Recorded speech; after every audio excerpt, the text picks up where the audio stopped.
আজকে চলে আসলাম বিশেষ এক দোকানে, যার দইয়ের খ্যাতি বহুদূর পর্যন্ত ছড়িয়েছে। দোকানের সাইনবোর্ডটি পড়লাম, সেলিম টি স্টল, সময় পাইলে খুলি। বাকি সময় প্রেম প্রীত নিয়ে বিজি থাকে।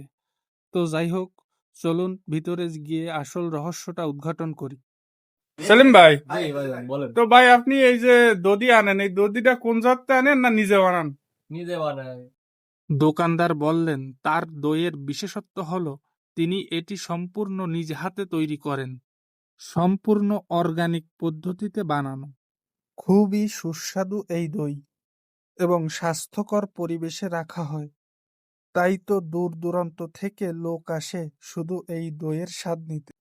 এখানে যারা এসেছেন সবাই মগ্ন হয়ে দই খাচ্ছেন।